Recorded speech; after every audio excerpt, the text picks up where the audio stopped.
નમસ્તે મિત્રો. બ્રહ્મ પ્રશ્નોપનિષદ એના અંતિમ પ્રકરણ 13 બ્રહ્મરૂપી શક્તિના સ્ત્રોત, જ્ઞાન યોગ, કર્મયોગ અને ભક્તિ યોગ અંતર્ગત જ્ઞાન યોગ વિશે આપણે જાણીએ છીએ. ઉપરોક્ત પ્રયોગ કે પ્રયત્ન એ બીજું કશુંય નથી, પરંતુ સાક્ષી ભાવમાં સ્થિત થવાનો અને સાક્ષી ભાવ સાથે જીવન જીવવાનો અભ્યાસ માત્ર છે. આ પ્રયોગ અવારનવાર અને વારંવાર કરવાથી સાક્ષી ભાવમાં સ્થિત થવાનો તેમજ સાક્ષી ભાવ સાથે જીવન જીવવાનો અભ્યાસ વધુ ને વધુ દ્રઢ થતો જાય છે અને સાક્ષી ભાવમાં સ્થિત થવાનું અર્થાત સાક્ષી ભાવ સાથે જીવન જીવવાનું અઘરું અને મુશ્કેલ કાર્ય સહેલું અને સહજ બનતું જાય છે. ટૂંકમાં કોઈ પણ મનુષ્ય ઉપરોક્ત પ્રયોગ વડે એટલે કે 12 કલાક દરમિયાનનો પ્રયોગ સાક્ષી ભાવમાં સ્થિત થઈ શકે છે અને સાક્ષી ભાવ સાથે જીવન જીવી શકે છે. આમ કોઈ પણ મનુષ્ય જ્યારે તેના જીવનમાં સારું ખરાબ કે શુભ અશુભ જે કંઈ બને છે તેમજ તેને ગમતું અણગમતું જે કંઈ મળે છે તે બધું એક દ્રષ્ટા અને સાક્ષીની જેમ કોઈ પણ પ્રકારની પ્રતિક્રિયા વગર જોયા કરે છે. તેમજ જે કંઈ થાય છે, જે કંઈ બને છે અને જે કંઈ મળે છે તે બધું થવાનું જ છે અને મળવાનું જ છે તેમ સમજી તે બધું બરોબર જ છે તેમ માને છે અને તે બધાનો કોઈ પણ જાતના ગમા અણગમા વગર સહજ ભાવથી સ્વીકાર કરી લે છે. ત્યારે તે મનુષ્ય સાક્ષી ભાવમાં અર્થાત જ્ઞાન યોગમાં સ્થિત થયો છે, અર્થાત સાક્ષી ભાવ સાથે અર્થાત જ્ઞાન યોગ સાથે જીવન જીવી રહ્યો છે તેમ કહી શકાય. મનુષ્યની આ અવસ્થાને શ્રી કૃષ્ણ ભગવાને ગીતાજીમાં સ્થિત પ્રજ્ઞ અવસ્થા કહી છે. આમ સૈદ્ધાંતિક દ્રષ્ટિકોણથી જોઈએ તો સાક્ષી ભાવ અર્થાત જ્ઞાન યોગની વ્યાખ્યા હું શરીર નહીં આત્મા છું. તેથી જીવન દરમિયાન સારું ખરાબ શુભ અશુભ જે કંઈ થાય છે તે મારી સાથે નહીં પરંતુ શરીર સાથે થાય છે અને જીવનમાં જે કંઈ ગમતું અણગમતું મળે છે તે મને નહીં પરંતુ શરીરને મળે છે તેમ માની જે થાય છે અને જે મળે છે તે બધું કોઈ પણ પ્રકારની પ્રતિક્રિયા વગર એક દ્રષ્ટા કે સાક્ષીની જેમ જોયા કરવું એ મુજબ થાય છે.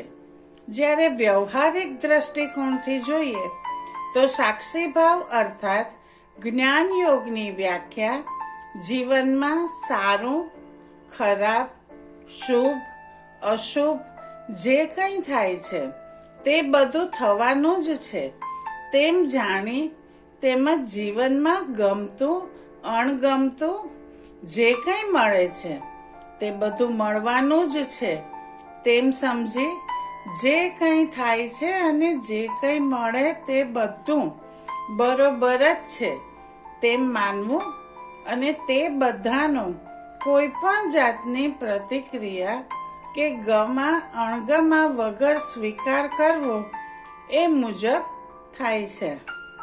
ટૂંકમાં હું શરીર નહીં આત્મા છું.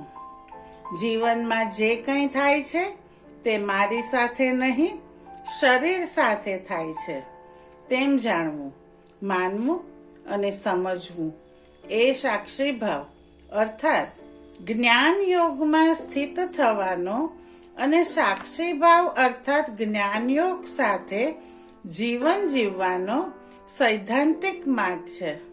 જ્યારે જીવનમાં જે કંઈ થાય છે તે સારું પણ થતું નથી, ખરાબ પણ થતું નથી. જે કંઈ થાય છે તે બરોબર જ થાય છે તેમ જાણી, તેમ સમજી અને તેમ માની તે બધાનો કોઈ પણ જાતના ગમા કે અણગમા વગર સહજ ભાવથી સ્વીકાર કરવો એ સાક્ષી ભાવમાં અર્થાત જ્ઞાન યોગમાં સ્થિત થવાનો અને સાક્ષી ભાવથી અર્થાત જ્ઞાન યોગ સાથે જીવન જીવવાનો વ્યવહારિક માર્ગ છે. ઉપરોક્ત ચર્ચા પછી દરેક વાચકોને સાક્ષી ભાવ અર્થાત જ્ઞાન યોગમાં કેવી રીતે સ્થિત થઈ શકાય અને સાક્ષી ભાવ અર્થાત જ્ઞાન યોગ સાથે કેવી રીતે જીવી શકાય તે વાત સમજાઈ ગઈ હશે.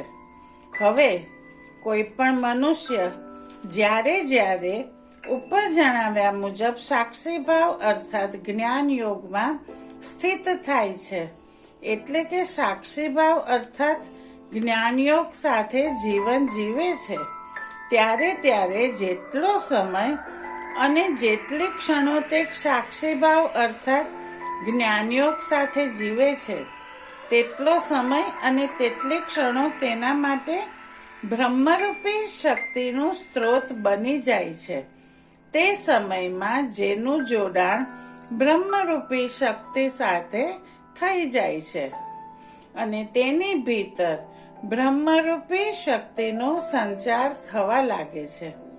અર્થાત તેની ભીતર બ્રહ્મરૂપી શક્તિ પેદા થવા લાગે છે અને તેની જિંદગીમાં એક અદ્ભુત વળાંક આવે છે. તેનું સમગ્ર વ્યક્તિત્વ બદલાઈ જાય છે. તેની બહારની દુનિયામાં કશો ફેર પડતો નથી. નાહવું, ધોવું, ખાવું, પીવું, પૂજા પાઠ, બંદગી કે ઇબાદત કરવી, સગા સ્નેહી અને મિત્રોના શુભ અશુભ પ્રસંગે હાજરી આપવી, પરિવારનો નિર્વાહ કરવો, મા બાપની સેવા કરવી, બાળકોની સાર સંભાળ રાખવી, તેમને ભણાવવા, વાર તહેવાર કે પર્વની ઉજવણી કરવી, નોકરી ધંધો કે વેપાર કરવો, ઉદ્યોગ ચલાવવો, ડોક્ટરી, ઇજનેરી કે વકીલાત જેવો ખાનગી વ્યવસાય કરવો, રાજકારણ, રમતગમત કે કલા ક્ષેત્ર સાથે સંકળાયેલ પ્રવૃત્તિ કરવી વગેરે નિયત કર્મો ચાલુ જ રહે છે. આમ તેની બહારની દુનિયામાં કશુંય બદલાતું નથી, પરંતુ તેની ભીતરની દુનિયામાં ખૂબ જ મોટું અને ચમત્કારિક પરિવર્તન આવે છે. સાક્ષી ભાવમાં અર્થાત જ્ઞાન યોગમાં સ્થિત થવાથી પેદા થતી બ્રહ્મરૂપી શક્તિને લીધે તેનું મન દરેક પ્રકારના તણાવ, કલેશ અને સંતાપથી મુક્ત થઈ શાંત અને સ્થિર થઈ જાય છે. જીવનમાં જે કંઈ થાય છે અને જે કંઈ મળે છે તે બધું બરાબર જ છે તેમ માનવાથી અને તે બધાનો સહજ ભાવે સ્વીકાર કરવાથી તેની ભીતર જુદી જુદી પરિસ્થિતિ અને જુદા જુદા પ્રસંગે કામ, ક્રોધ, લોભ, લાલચ, ઈર્ષ્યા, સ્વાર્થ, ઉશ્કેરાટ, હરીફાઈ, સરખામણી, ડર, અહંકાર, ખોટું બોલવું, ખરાબ લાગવું આદિ જેવા નકારાત્મક ભાવો પેદા થતા નથી.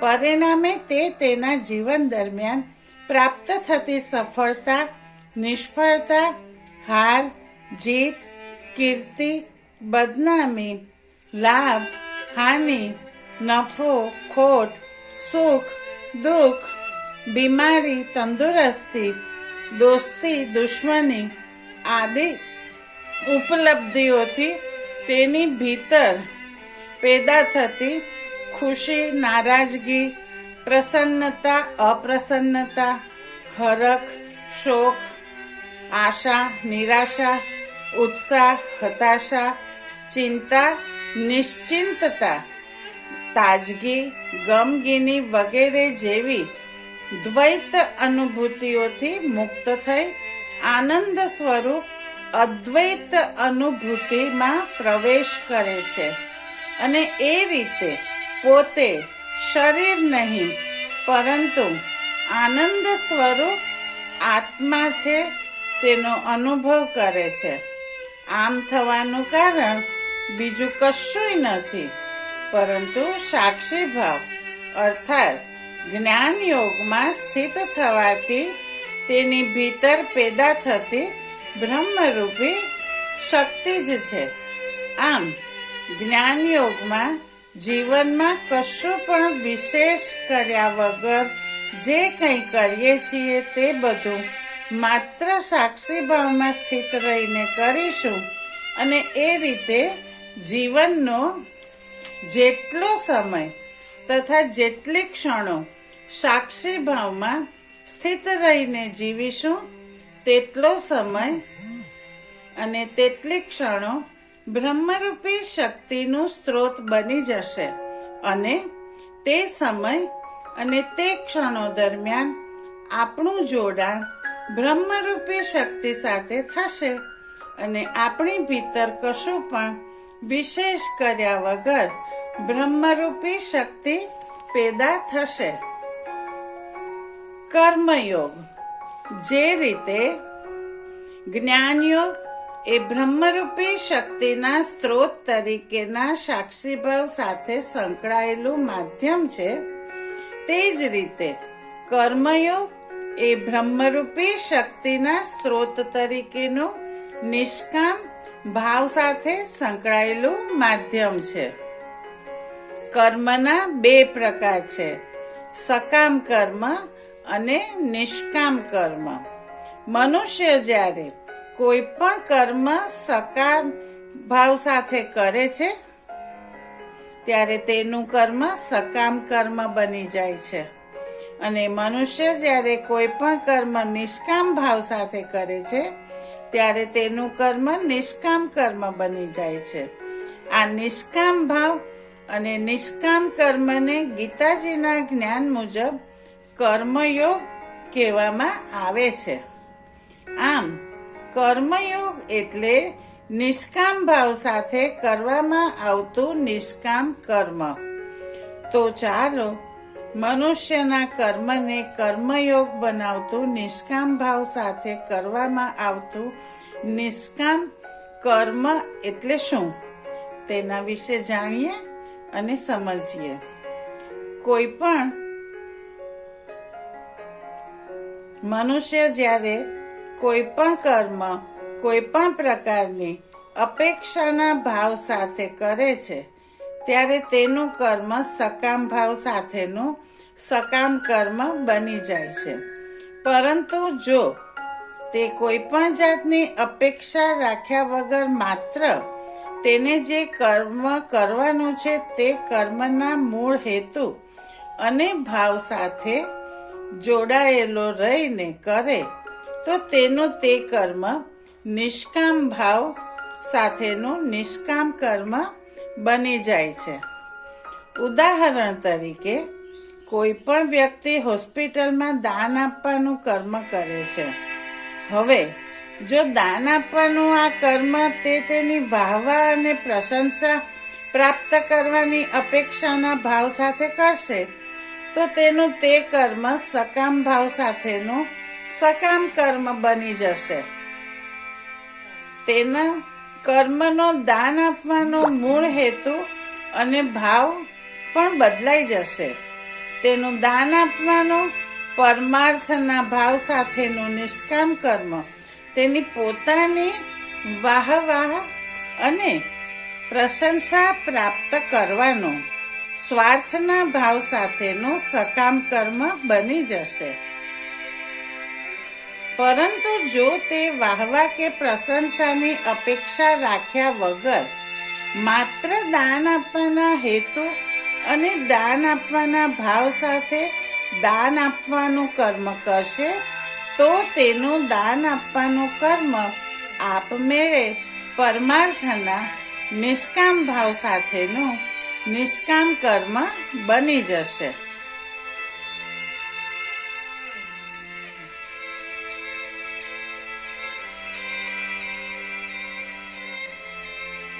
તેને વાહવા કે પ્રશંસા આપમેળે મળવાની જ છે. વાહવા કે પ્રશંસાની પ્રાપ્તિને નિષ્કામ ભાવ સાથે કોઈ સંબંધ નથી. એક બીજું ઉદાહરણ જોઈએ. એક શિક્ષક સ્કૂલમાં બાળકોને ભણાવવાની નોકરીનું કર્મ કરે છે. હવે જો તે શિક્ષક મને પગાર મળે છે એટલે હું બાળકોને ભણાવું છું તેવા પગારની અપેક્ષા સાથેના સ્વાર્થી હેતુ અને ભાવ સાથે અને પગારની જ અપેક્ષા સાથે જોડાયેલો રહી બાળકોને ભણાવવાનું કર્મ કરશે તો તેનું તે કર્મ સકામ ભાવ સાથેનું સકામ કર્મ બની જશે. તેના કર્મનો બાળકોને ભણાવવાનો મૂળ હેતુ અને ભાવ પણ બદલાઈ જશે. અર્થાત તેનું બાળકોને ભણાવવાનું પરમ અર્થી ભાવનું નિષ્કામ કર્મ પગાર પ્રાપ્તિ માટેનું સ્વાર્થી ભાવનું સકામ કર્મ બની જશે. પરંતુ જો તે પગારની અપેક્ષા રાખ્યા વગર માત્ર બાળકોને ભણાવવાના પરમાર્થી હેતુ અને ભાવ સાથે બાળકોને ભણાવવાનું કર્મ કરશે તો તેનું ભણાવવાની નોકરીનું કર્મ આપમેળે નિષ્કામ કર્મમાં પરિવર્તિત થઈ જશે. વળી તે બાળકોને ભણાવવાની નોકરીનું કર્મ પગારની અપેક્ષા રાખ્યા વગર નિષ્કામ ભાવ સાથે કરશે તો પણ તેને પગાર તો આપમેળે મળવાનો જ છે. આમ તેના નિષ્કામ ભાવને લીધે તેના પગારને કોઈ અસર થતી નથી. કોઈ પણ કર્મ પોતાની ફરજ, કર્તવ્ય અને જવાબદારી છે તેવું સમજી અને તેવા સહજ ભાવ સાથે કરવામાં આવે તો તે ભાવને નિષ્કામ ભાવ અને તે કર્મને નિષ્કામ કર્મ કહેવામાં આવે છે. જેમ કે એક પુત્ર પોતાના મા બાપની સેવા એવા દ્રષ્ટિકોણ અને ભાવ સાથે કરે છે કે જો હું મા બાપની સેવા કરીશ તો મા બાપની મિલકત મને મળશે. આમ કર્મ મા બાપની સેવાનું, પરંતુ તે કર્મ પાછળનો ભાવ અને દ્રષ્ટિકોણ મા બાપની મિલકત પ્રાપ્ત કરવાનો. આવા સ્વાર્થી ભાવ અને દ્રષ્ટિકોણને સકામ ભાવ કહેવામાં આવે છે.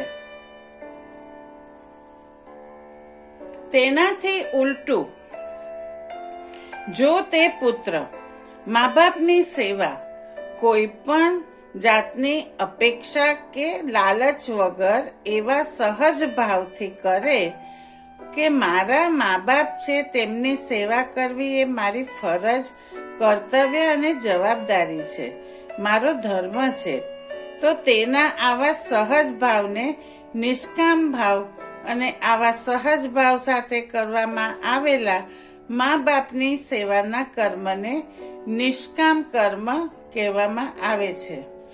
કોઈ પણ કર્મ પોતાના જ લાભ માટે, પોતાના જ હિત માટે કે પોતાનો જ વિચાર કરીને નહીં, પરંતુ બીજાઓના લાભ માટે, હિત માટે કે બીજાઓનો વિચાર કરી પરમાર્થી દ્રષ્ટિકોણ અને ભાવ સાથે કરવામાં આવે તો તે ભાવને નિષ્કામ ભાવ અને તે કર્મને નિષ્કામ કર્મ કહેવામાં આવે છે.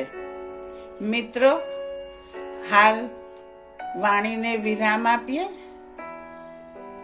વધુ આવતીકાલે. ખુશ રહો, સ્વસ્થ રહો, મસ્ત રહો.